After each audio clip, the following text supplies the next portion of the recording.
Students, आज है जी हमारा लेक्चर नंबर 10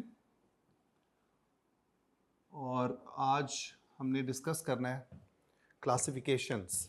अगेन जो हमारा टॉपिक था चैप्टर नंबर 3 में, क्लासिफिकेशन ऑफ कॉस्ट या कॉस्ट क्लासिफिकेशन भी इसको आप बोल सकते हैं, कॉस्ट क्लासिफिकेशन।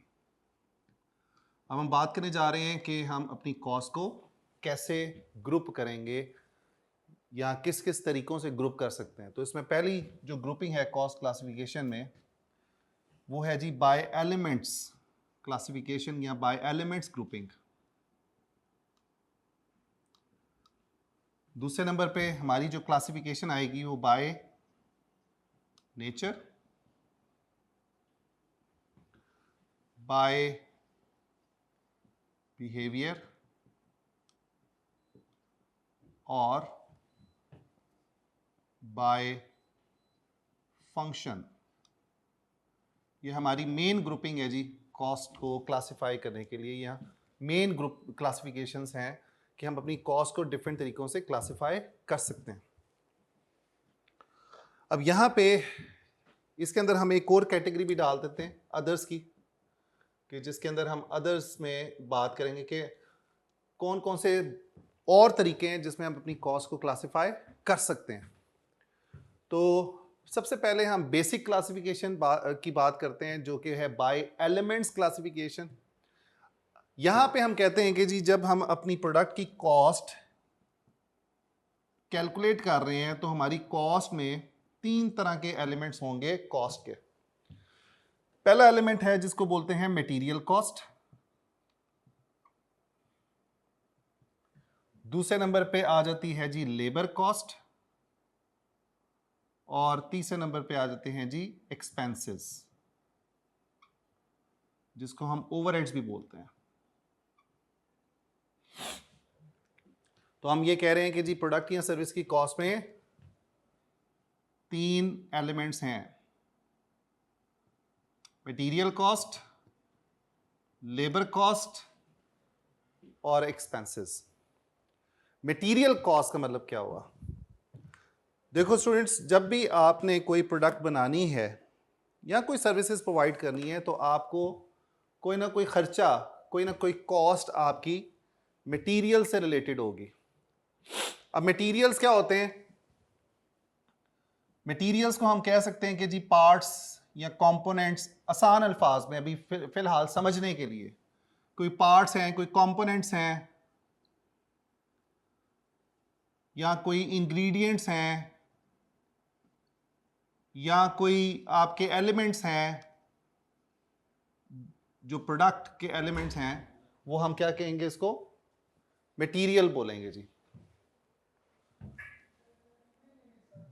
अब मटेरियल के अंदर फॉर एग्जांपल अगर आप एक टेबल बना रहे हैं, उस टेबल में आपके कौन कौन सा मटेरियल इस्तेमाल हो रहा है जिससे वो प्रोडक्ट बनी है, जिसके अंदर आपका क्या क्या आ जाता है जी मटेरियल्स में? Would, glass, nails, glue. अब ये वो पार्ट्स हैं या कंपोनेंट्स हैं जो हम इस्तेमाल कर रहे हैं किसको बनाने के लिए? टेबल को बनाने के लिए। इसको हम बोलेंगे मटेरियल्स। दूसरी एग्जांपल लेते हैं, जैसे कि आप एक शर्ट बना रहे हैं, गारमेंट मैन्युफैक्चरिंग बिजनेस है आपका और आप शर्ट बना रहे हैं। शर्ट बनाने के लिए कौन कौन सा मटेरियल चाहिए होगा? हम ये देखते हैं जी। पहले नंबर पे हमें चाहिए, ये शर्ट की मटेरियल्स हैं जी, क्लॉथ, ये हमारा मटेरियल है, बटन्स, उसके बाद थ्रेड, उसके बाद आपका जो है कोई ग्लू अगर आप इस्तेमाल कर रहे हैं, राइट। तो ये क्या हुआ? ये हमारा मटेरियल हो गया। तो इसी पार्ट से, इन्हीं कंपोनेंट से मिलके हम अपनी क्या कर रहे हैं? प्रोडक्ट को बना रहे हैं। अगर हम गाड़ी की बात करें, टोयोटा की प्रोडक्ट है गाड़ी, कोई भी गाड़ी, कोई भी मॉडल, उस प्रोडक्ट को बनाने के लिए हमें क्या चाहिए? मटेरियल्स चाहिए। मटेरियल्स में क्या क्या आ जाता है? स्टील आ जाएगा, टायर्स आ जाएंगे, उसके बाद उसके अंदर जो ग्लास यूज हो रहा है वो भी हमारा मटेरियल है। फिर उसके बाद हमारा जो मटेरियल है, इंजन है, वो भी हमारा मटेरियल है। तो जिस चीज से वो प्रोडक्ट बनी है वो उसका क्या कहलाएगा? मटेरियल कहलाएगा। तो ऐसी कॉस्ट जो मटेरियल से रिलेटेड है उसको हम क्या बोलेंगे? Material cost. यानी कि अगर आप टेबल्स और चेयर्स बना रहे हैं तो हम ये कहेंगे कि कॉस्ट ऑफ वुड जो है, कॉस्ट ऑफ वुड ये हमारी कहां पे जाएगी? मटेरियल की कॉस्ट में जाएगी। उसके बाद कॉस्ट ऑफ नेल्स ये कहां जाएंगे? ये हम कहेंगे जी मटेरियल की कॉस्ट है। उसके बाद कॉस्ट ऑफ ग्लू ये कहां जाएगी जी? मटेरियल की कॉस्ट में जाएगी। कॉस्ट ऑफ ग्लास, जो आप ग्लास यूज कर रहे हैं वो कहां जाएगी? मटेरियल की कॉस्ट में। बहुत सारी कॉस्ट चूंकि लग रही है हमारी प्रोडक्ट को बनाने में, तो वो कॉस्ट जो मटेरियल से रिलेटेड हो उसको मटेरियल कॉस्ट बोलते हैं।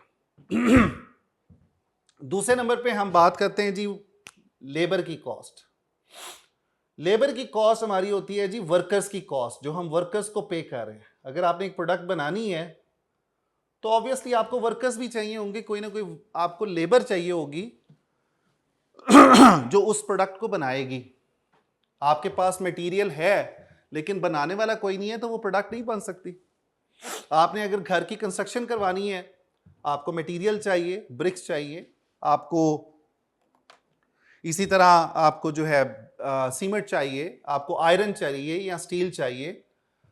मटेरियल्स हैं लेकिन आपके पास मैसॉन्स नहीं है या आपके पास बनाने वाले नहीं है लोग, तो क्या होगा?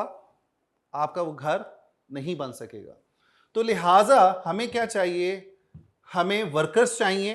अब यहां पे दो तरह के वर्कर्स हमारे पास यूजुअली काम करते हैं। एक होते हैं डायरेक्ट वर्कर्स और एक होते हैं इनडायरेक्ट वर्कर्स।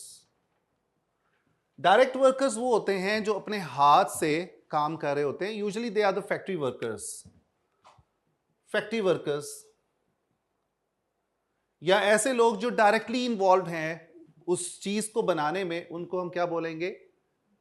फैक्ट्री वर्कर्स या डायरेक्ट वर्कर्स बोलेंगे। जैसे कि अगर हम बात करते हैं टीचर्स की, कि टीचर्स जो हैं वो सर्विसेज प्रोवाइड करते हैं पढ़ाने की, तो उसमें टीचर्स जो हैं वो डायरेक्टली इन्वॉल्व हैं, वो डायरेक्टली इंटरेक्ट कर रहे हैं अपने स्टूडेंट्स के साथ, तो हम ऐसे वर्कर्स को डायरेक्ट वर्कर्स बोलेंगे। इसी तरह असेंबलिंग लाइन में कोई लोग काम कर रहे हैं और अपने हाथ से चीज़ों को बना रहे हैं, असेंबल कर रहे हैं, तो वो डायरेक्ट वर्कर्स में आएंगे। इनडायरेक्ट वर्कर्स में ऐसे लोग जो कि डायरेक्टली इन्वॉल्व नहीं हैं, इनडायरेक्टली इन्वॉल्व हैं, जैसे कि मैनेजर्स हो गए, जैसे कि सुपरवाइजर्स हो गए। ठीक है, ये सुपरवाइज कर रहे हैं, ये खुद से अपने हाथ से काम नहीं कर रहे। जैसे कि क्रेसन कॉलेज में बहुत सारे वर्कर्स जो हैं, जैसे कि आपके पर्सनल असिस्टेंट्स हैं, जैसे आपके क्लीनिंग स्टाफ है, they are not directly involve, तो उनको हम क्या बोलेंगे? इनडायरेक्ट वर्कर्स बोलेंगे, इसलिए कि वो डायरेक्टली काम नहीं कर रहे अपने हाथ से। मैनेजर्स हैं, मैनेजर्स जो हैं वो सुपरवाइज करते हैं, मैनेजर्स मैनेज कर रहे हैं टीम को, तो वो इनडायरेक्ट वर्कर्स की कैटेगरी में आएंगे। अब जब हम वर्कर्स रखते हैं तो ऑब्वियसली वो एज अ फ्री तो हमारे लिए काम नहीं करेंगे, उनको हमने कोई ना कोई कंपनसेट करना है, कोई सैलरी देनी है। तो यूजुअली जो डायरेक्ट वर्कर्स होते हैं हम उनको पे करते हैं वेजेस, जो लोग फैक्ट्री में काम करते हैं, और इनडायरेक्ट वर्कर्स को हम यूजुअली पे करते हैं सैलरीज। अब सवाल ये पैदा होता है कि सैलरीज और वेजेस में क्या फर्क है? सैलरीज स्टूडेंट्स फिक्स्ड होती हैं, आप काम करें ना करें आपको सैलरी महीने के एंड पे फिक्स्ड अमाउंट में मिल जानी है। तो ये बेस नहीं करेगी कि आप कितने यूनिट्स बनाएंगे तो हम आपको पे करेंगे। ये बेस करता है कि आपका कॉन्ट्रैक्ट है, आपने उस कॉन्ट्रैक्ट के मुताबिक अपना काम करना है और उसके बाद आपको फिक्स सैलरी मिल जाएगी। तो लिहाजा लेबर की कॉस्ट में जो पहली कॉस्ट है वो है सैलरीज की। इसी तरह हम इनको कोई और इंसेंटिव्स भी पे कर सकते हैं सैलरी के साथ साथ, कोई बोनस दे दिया या कोई ओवर टाइम दे दिया, तो वो भी हमारी लेबर की कॉस्ट ही है। अब हम बात करते हैं वेजेस की। वेजेस जो हैं वो आपके यूजुअली फिक्स नहीं होते, ये वेरिएबल होते हैं। वेरिएबल कैसे होते हैं कि हम ये डिसाइड करते हैं अपने वर्कर के साथ कि अगर वो एक दिन काम करेगा तो हम उसको पर डे के हिसाब से लेट सपोज 1500 रुपया देंगे, 1500 रुपीज पे करेंगे पर डे। अगर वही वर्कर आपके लिए 5 दिन काम करता है, 5 डेज काम करता है, तो कितने पैसे उसके बन जाएंगे? 1500 इंटू 5, जो कि बनते हैं 7500 रुपया। तो जितने घंटे वो काम करेगा या जितने दिन काम करेगा, ये डेज भी हो सकते हैं, पर डे के हिसाब से भी हो सकते हैं, पर वीक के हिसाब से भी हो सकता है, पर आवर के हिसाब से भी हो सकता है, या पर यूनिट के हिसाब से भी हो सकते हैं। कि आप क्या कह रहे हैं कि जी 1 यूनिट का हम आपको ये रेट पे करेंगे, जितने यूनिट्स आप बनाएंगे उसके मुताबिक आपको उतनी अमाउंट मिल जाएगी। तो फर्क क्या नजर आया सैलरीज और वेजेस में? कि सैलरीज जो हैं वो आपकी फिक्स्ड अमाउंट में पे की जाती हैं महीने के एंड पे, जब आप पूरा काम अपना कर रहे हैं, हर महीने आप काम कर रहे हैं, आपको फिक्स सैलरी मिल जाएगी। वेजेस चेंज करेंगे, जितने घंटे काम करेंगे या जितने दिन काम करेंगे उसके मुताबिक आपको वेजेस मिल जाएंगे। यहां पे हम अगर वेजेस का थोड़ा सा और फॉर्मूला देखें तो वेजेस कैसे कैलकुलेट होंगे? टोटल आवर्स, अगर आप उनको आवर्सली पे करें, total hours worked multiply by rate per hour. अगर एक वर्कर का रेट है जी 15 पाउंड एन आवर और वो दिन में 5 घंटे काम करता है, तो 5 इंटू 15 कितना हो गया? 75 पाउंड उसको मिल जाएंगे। तो जितना आप ज्यादा काम करोगे आप उतने ही ज्यादा वेजेस लोगे। तो वर्कर्स को हमने जो 2 तरीकों से पे किया, इधर सैलरीज और वेजेस, तो हम इस कॉस्ट को लेबर कॉस्ट में कहेंगे कि ये वर्कर्स की कॉस्ट है, ये हमारी लेबर कॉस्ट है। यानी कि वो कॉस्ट जो प्रोडक्ट को बनाने में आती है, वर्कर से रिलेटेड जो लोग काम कर रहे हैं उनको लेबर कॉस्ट बोलेंगे। उसके बाद कोई भी खर्चा जो मटेरियल और लेबर के अलावा होगा, हम उसको कहेंगे कि ये हमारे एक्सपेंसेस हैं। जैसे अगर आप टेबल बना रहे हैं, आप फर्नीचर मैन्युफैक्चरर हैं, टेबल बना रहे हैं, तो आपका मटेरियल की तो कॉस्ट हमने ये देख ली, लेबर की कॉस्ट भी देख ली, और उसके बाद एक्सपेंसेस में हमने कहा कि यार जैसे कि आपके पास आपने कोई खर्चा किया जहां पे आप ये बना रहे हैं, लेट सपोज कि आपने उस फैक्ट्री का रेंट पे किया, तो वो जो रेंट ऑफ अ फैक्ट्री है वो आपका क्या आ जाएगा? एक्सपेंस बन जाएगा, एक्सपेंसेस पे ले जाएंगे।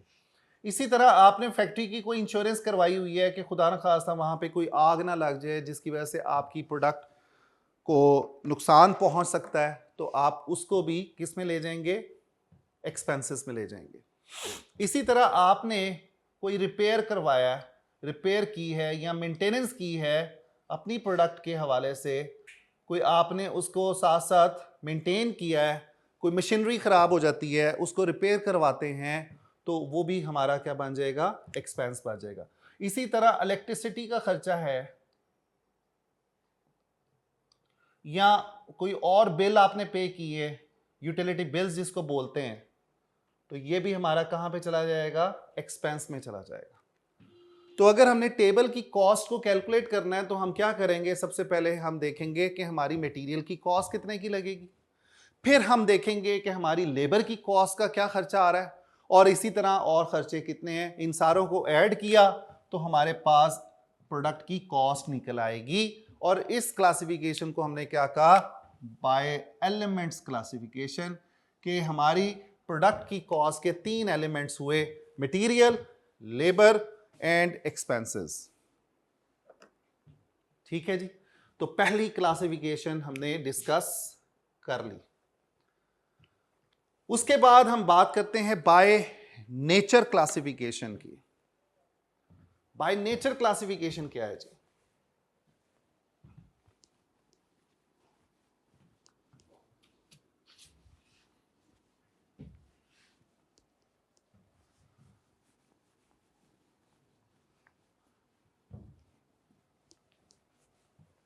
ले जी, उसी एग्जाम्पल को हम कंटिन्यू करते हैं अंडरस्टैंड करने के लिए कि बाय नेचर क्लासिफिकेशन क्या है जी। जो हमारी दूसरी क्लासिफिकेशन, हम कह रहे हैं कि हमने अपनी प्रोडक्ट की कॉस्ट कैलकुलेट करनी है या हमने अपनी प्रोडक्ट को क्लासिफाई करना है, तो हम ये कहते हैं कि बाय नेचर हम अपनी प्रोडक्ट को क्लासिफाई करेंगे। इस क्लासिफिकेशन में हम कहते हैं कि जी दो हमारी कॉस्ट है, दो तरह की हमारी कॉस्ट है। एक कॉस्ट कहलाएगी डायरेक्ट कॉस्ट और दूसरी कॉस्ट जो कहलाएगी वो कहलाएगी इनडायरेक्ट कॉस्ट।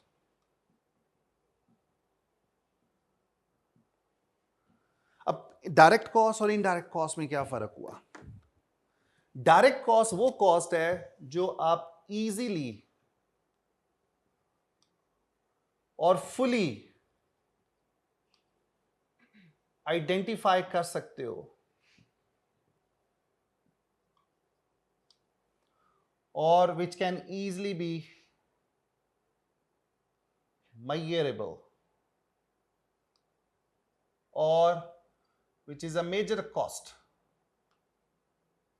कुछ किताबों में डायरेक्ट कॉस्ट के बारे में लिखा गया कि जी वो कॉस्ट जो आप इजीली और फुली आइडेंटिफाई कर सकते हो उसको हम डायरेक्ट कॉस्ट बोलेंगे, या ऐसी कॉस्ट जो इजीली मेजरेबल होती हैं या ऐसी कॉस्ट जो प्रोडक्ट के अंदर मेजर कॉस्ट होती हैं उसको बोलेंगे डायरेक्ट कॉस्ट। अब डायरेक्ट और इनडायरेक्ट समझने से पहले सबसे पहले हम उसी की एग्जांपल ले लेते हैं जी, टेबल और चेयर की। जैसे कि हम बना रहे हैं, हमारी ये प्रोडक्ट्स हैं टेबल और चेयर, तो हमने क्या किया कि हमने कहा कि जी डायरेक्ट कॉस्ट देखें और इनडायरेक्ट कॉस्ट देखें। तो सबसे पहले अगर मैं आपसे ये पूछूं कि वे स्टूडेंट्स ये जो प्रोडक्ट हम बना रहे हैं टेबल, इसमें हमने कौन सा मटेरियल इस्तेमाल किया है, तो आप फौरन ये जवाब देंगे सर इसके अंदर तो हमारी वुड इस्तेमाल हुई है। ये प्रोडक्ट जो है ना ये वुड से बनी है। मैं आपसे पूछूं कि जी स्टूडेंट्स ये जो हमने एक टेबल बनाई है तो तकरीबन कितने का सामान लगा होगा, कितने की वुड लगी हो, कितनी वुड लगी होगी, तो आप कहोगे सर एक शीट से टेबल बन गई होगी। तो ऐसी कॉस्ट जो कि आप इजीली आइडेंटिफाई कर सकते हो या वो चीज जो आप इजीली आइडेंटिफाई कर सकते हो, मेजर कर सकते हो, उसको हम क्या बोलेंगे? डायरेक्ट बोलेंगे। और ऐसी cost which is not easily identify, हर चीज ठीक है जी वैसी रहेगी डेफिनेशन में, लेकिन अगर हम इसके साथ नॉट का वर्ड इस्तेमाल कर लें, ऐसी कॉस्ट जो कि नॉट इजीली आइडेंटिफाई है और फुली आइडेंटिफाइबल है, या ऐसी कॉस्ट जो नॉट इजीली मेजरेबल है, ऐसी कॉस्ट जो कि आपकी नॉट मेजर कॉस्ट है, उसको हम बोलेंगे इनडायरेक्ट कॉस्ट। तो नॉट वाला जो एलिमेंट है ना, अगर आप उसमें ऐड कर दें डेफिनेशन में तो इनडायरेक्ट कॉस्ट बन जाएगी। अब डायरेक्ट कॉस्ट और इनडायरेक्ट कॉस्ट की एक और एग्जांपल ले लेते हैं। जैसे कि आप अगर शर्ट है, आपकी गारमेंट मैन्युफैक्चरिंग बिजनेस है और आप एक शर्ट बना रहे हैं जी, ठीक है जी, एक शर्ट है, शर्ट की अगर आप बात करें तो आपको अगर मैं पूछूं कि स्टूडेंट्स ये बताएं कि ये शर्ट किससे बनी है, तो आप फौरन जवाब देंगे सर ये जो शर्ट है ना ये बनी है कपड़े से। क्या किसी से पूछने की जरूरत पड़ी? नहीं, आपने इजीली आइडेंटिफाई कर लिया कि यार ये जो प्रोडक्ट है ये इससे बनी है। मैं आपसे पूछूं यार ये जरा बताओ इसके अंदर और कितने का, ये कितनी रीलें लगी हैं कपड़ा ये शर्ट बनाने के लिए, जो धागा है वो कितना लगेगा, तो आप जरा यहां पे सोचने पे मजबूर हो जाएंगे कि यार धागा कितने का लगा होगा या धागा कितनी क्वांटिटी में लगा होगा, इसलिए कि एक धागे की नलकी से आप बहुत सारी शर्टें बना सकते हो। तो ऐसी कॉस्ट जो इजीली आइडेंटिफाइबल नहीं है, इनडायरेक्ट कॉस्ट। ऐसी कॉस्ट जो इजीली आइडेंटिफाइबल है, डायरेक्ट कॉस्ट में आ जाएगा। अब डायरेक्ट कॉस्ट आपकी मटेरियल कॉस्ट भी हो सकती है, डायरेक्ट ये लेबर कॉस्ट भी हो सकती है, और एक्सपेंसेस भी हो सकते हैं, और इनडायरेक्ट कॉस्ट आपकी मटेरियल से रिलेटेड भी हो सकती है, लेबर से रिलेटेड भी हो सकती है, और एक्सपेंसेस भी हो सकते हैं। अब ये जो चीजें हैं ये हम पहले पढ़ चुके हैं, पिछली डिस्कशन में हमने देखा कि मटेरियल कॉस्ट क्या होती है, लेबर कॉस्ट क्या होती है, और एक्सपेंसेस क्या होते हैं। अब यहां पे जो डायरेक्ट कॉस्ट है मटेरियल के लिए, इसको हम बोलते हैं डायरेक्ट मटेरियल कॉस्ट। इसको हम ऐसे लिखेंगे, direct material cost, direct labour cost, direct expenses. ठीक है जी। इन तीनों कॉस्ट को अगर आप ऐड कर दें तो हम इसको बोलते हैं prime cost. Prime cost basically है आपकी सारी की सारी डायरेक्ट कॉस्ट, जिसमें शामिल है डायरेक्ट मटेरियल, डायरेक्ट लेबर और डायरेक्ट एक्सपेंसेस। इसी तरह इनडायरेक्ट कॉस्ट जो मटेरियल की है, इसको हम बोलते हैं इनडायरेक्ट मटेरियल कॉस्ट। इसको बोलेंगे इनडायरेक्ट लेबर कॉस्ट, इसको बोलेंगे इनडायरेक्ट एक्सपेंसेस, चूंकि ये इनडायरेक्ट कॉस्ट है। और इन सारों को अगर हम ऐड कर दें तो हम इन सारों को बोलेंगे ओवरहेड्स। यानी कि overheads means indirect cost, prime cost means direct cost. अब इसको समझने के लिए हम एक और एग्जांपल लेते हैं जी। जैसे कि हमारे सामने प्रोडक्ट है जी, नेक्स्ट कोला है जी। नेक्स्ट कोला की एक टिन बॉटल है, कैन।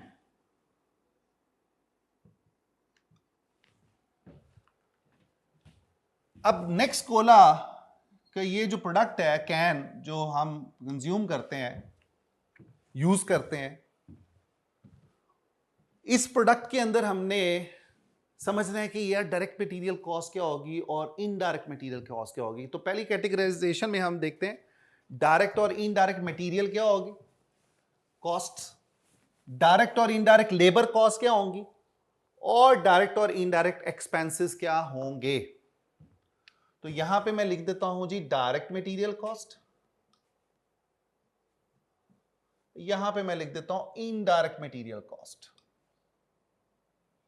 सबसे पहले तो आपको मटेरियल कॉस्ट के बारे में पता हो, या मटेरियल्स का पता हो कि हम ये जो प्रोडक्ट बना रहे हैं नेक्स्ट कोला की, इसके अंदर मटेरियल कौन कौन सा इस्तेमाल हो रहा है जी।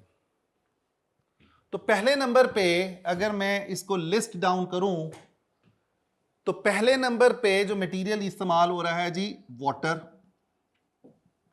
दूसरे नंबर पे गैस, तीसरे नंबर पे टिन, फिर शुगर, फिर कलर्स या फ्लेवरिंग कलर्स, ये हम इस्तेमाल कर रहे हैं इस प्रोडक्ट को बनाने में।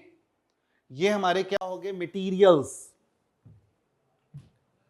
तो मटेरियल को हमने सबसे पहले आइडेंटिफाई कर लिया, और इससे रिलेटेड ऑब्वियसली जो भी कॉस्ट लगेगी वो क्या कहलाएगी, मटेरियल कॉस्ट कहलाएगी। कि हम जो पानी यूज करेंगे उसके अंदर वो क्या है, मटेरियल कॉस्ट, पानी की कॉस्ट मटेरियल कॉस्ट। जो गैस इस्तेमाल कर रहे हैं, ठीक है जी, वो भी क्या होगी, मटेरियल कॉस्ट। इसी तरह हम जो टिन यूज कर रहे हैं वो भी क्या होगी, टिन की कॉस्ट मटेरियल कॉस्ट। शुगर की कॉस्ट मटेरियल कॉस्ट, इसलिए कि इससे प्रोडक्ट बनी है जी। और कलर्स जो हम फ्लेवरिंग कलर्स यूज कर रहे हैं वो भी हमारे क्या हो गए, मटेरियल कॉस्ट। अब ये हम कहते हैं कि जी इसके अंदर डायरेक्ट और इनडायरेक्ट क्या होगा। तो यहां पे डायरेक्ट कॉस्ट में वो कॉस्ट जो one of the major cost है, जो one of the main ingredient है, जो वन ऑफ द प्रोडक्ट का मेन एलिमेंट है, वो हमारा डायरेक्ट मटेरियल कॉस्ट होगी। जिसके अंदर हम ये अगर बात करें कि कॉस्ट ऑफ वाटर जो है, वाटर की कॉस्ट, इसलिए कि आपसे अगर कोई पूछता है कि जी ये जो प्रोडक्ट है ये किससे बनी है, आपको कहोगे पानी से बनी है जी, तो कॉस्ट ऑफ वाटर जो है वो हमारी कहां जाएगी, डायरेक्ट कॉस्ट में चलेगी। इसी तरह कॉस्ट ऑफ टिन जो आप यूज कर रहे हैं उसको पैक करने के लिए, that will be classified as a direct cost, direct material cost.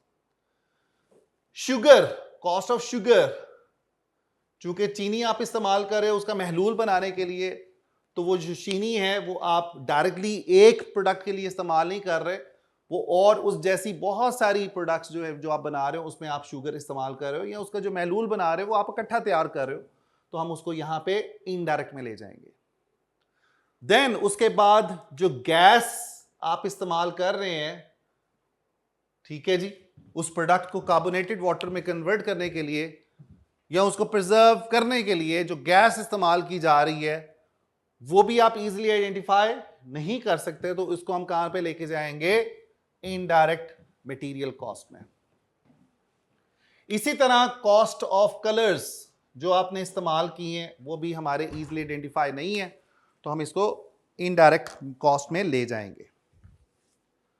दूसरे नंबर पे जो हमारी बात आती है वो हम बात करते हैं जी डायरेक्ट लेबर की और इनडायरेक्ट लेबर कॉस्ट की।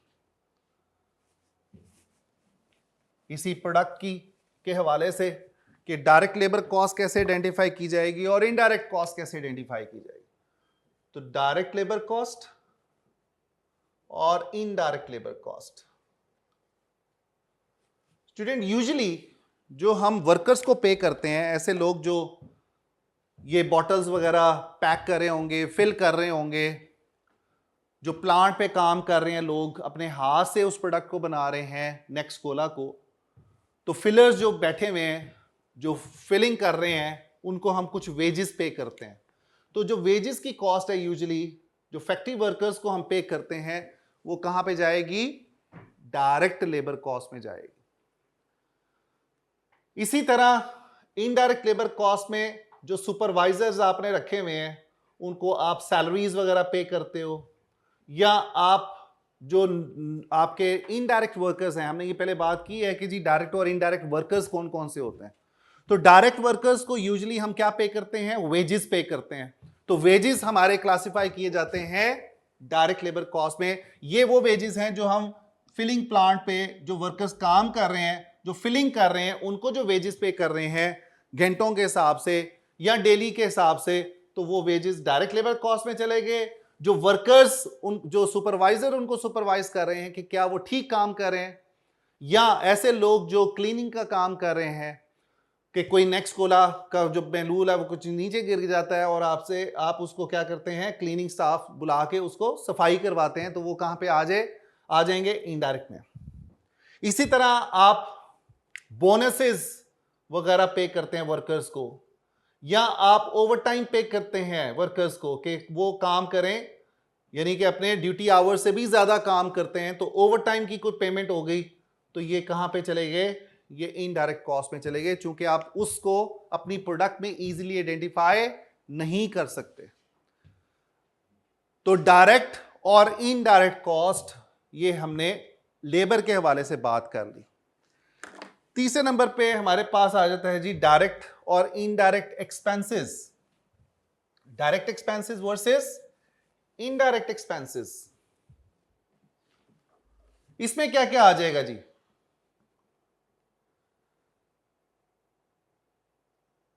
Direct expenses and indirect expenses.